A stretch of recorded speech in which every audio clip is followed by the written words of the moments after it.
Sure.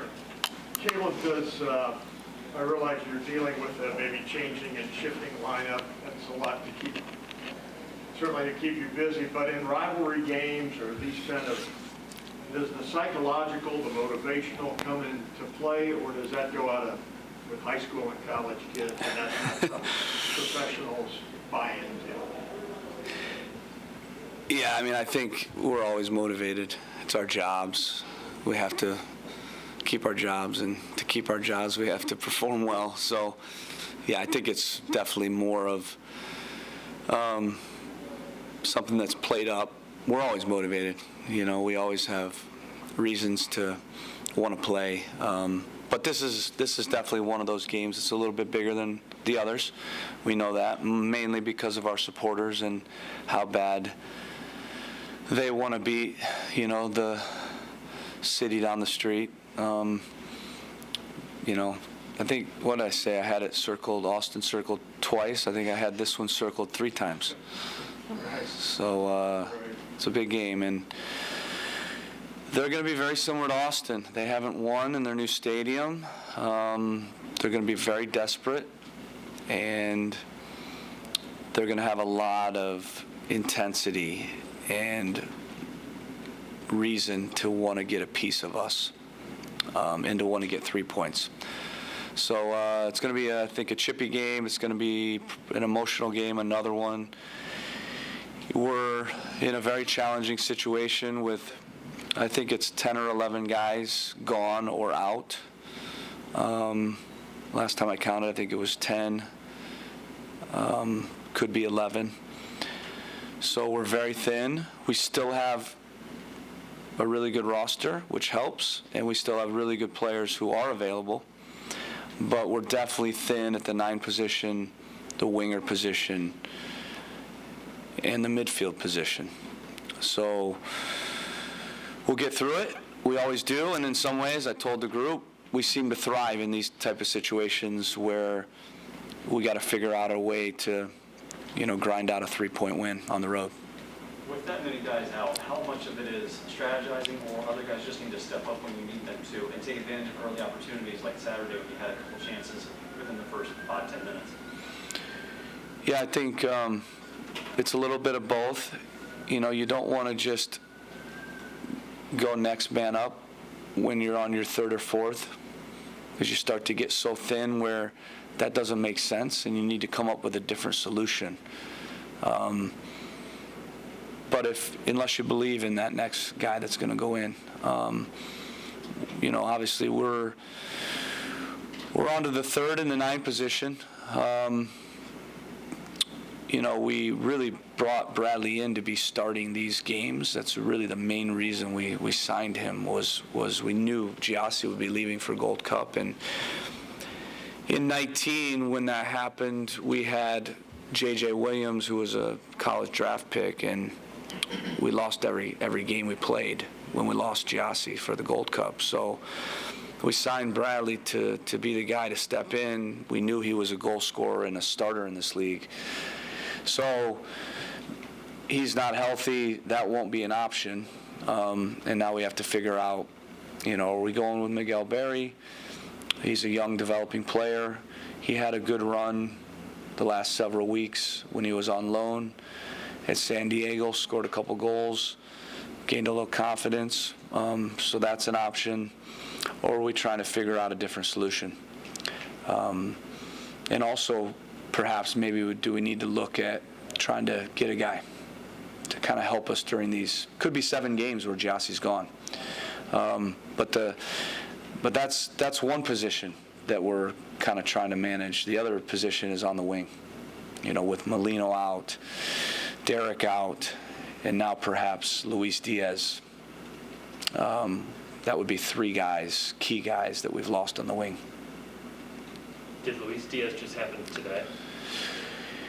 We're working through the details of that right now, but yeah, so we're trying to manage that situation. Similar injury to what he had, or? No, I'm talking about international call-up. International, yeah, got it. Yeah.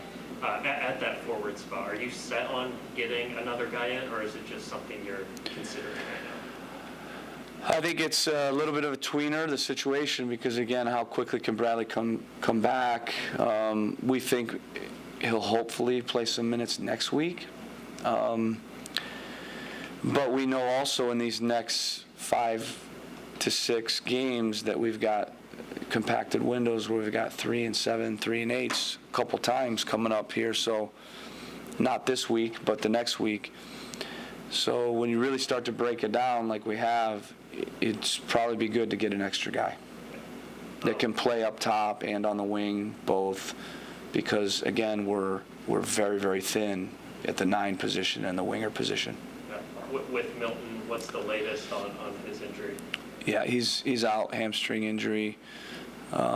Different actual injury, it wasn't the same one, different spot. So it's his ACL involved leg.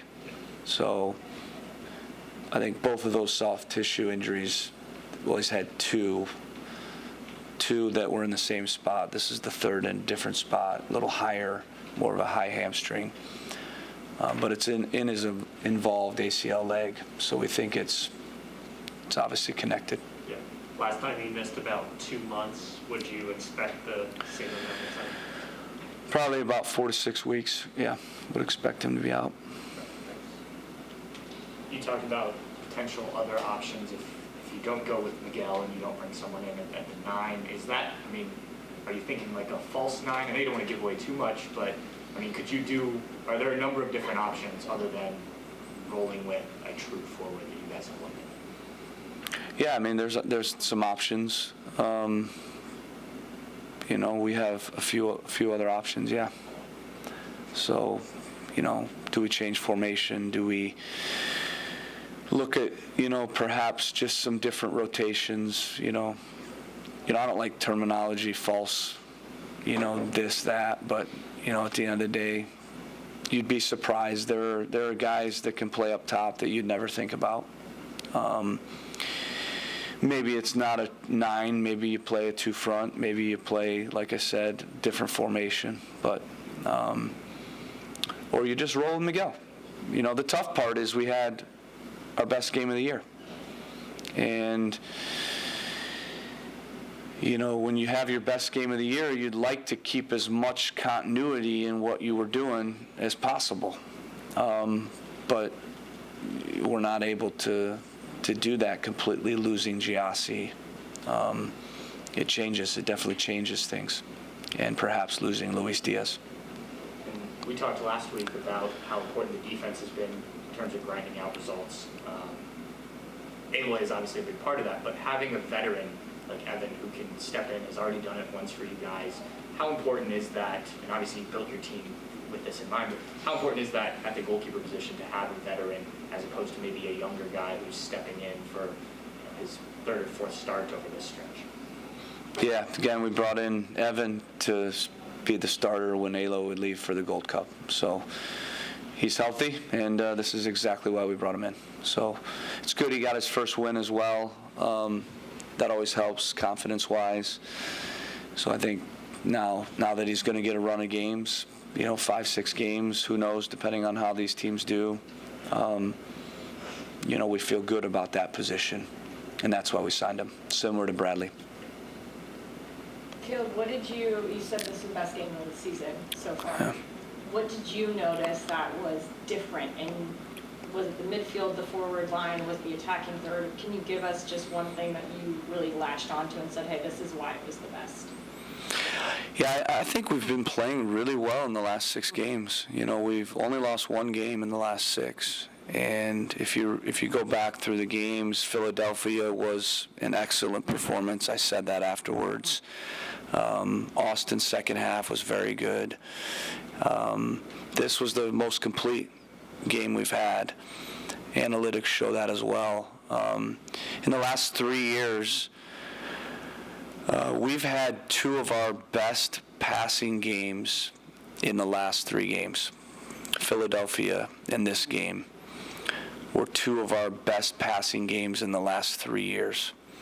And the best passing game we had was last year against Cincinnati in the bubble where we won 4-0. We had, I think, 612 passes this game. I think we had 608 versus Philadelphia, and we had 628 versus Cincinnati. And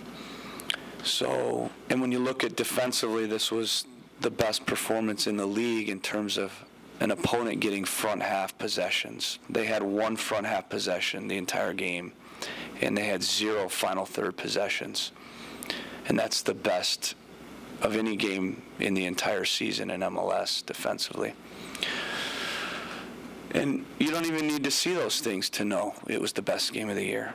If you have any clue, if you watch the game, we were unbelievable the entire game except for, as I said it, 2 moments, which the only 2 moments they had, and they were goals. We dominated the game. We created chances. We played with an energy. We pressed high. We disrupted everything they were trying to do. We controlled the game. And it looked like the dominant football team we want to be. And it was electric, and I thought we played extremely well. And the analytics show that if you break it down. It's one of the best games since I've been here. Thanks, Caleb. Thank you. Oh, Is that it? Anything else? Yeah, so Luis Diaz, we're trying to figure out if they're going to call him in now. Yeah, is it an emergency situation with him, or just now that he's I healthy? think he's now, they've realized he's healthy, and, Gotcha. you know, it's one of those things, so, Would have helped if Trinidad lost yesterday. yeah. Exactly. So, when you add it up, that'd be 3 wingers, Yeah. you know, and then Only have 2. 2 number 9s are out, so. Yeah. So it's 11, I think 6 internationals gone, and then 5 other guys injured.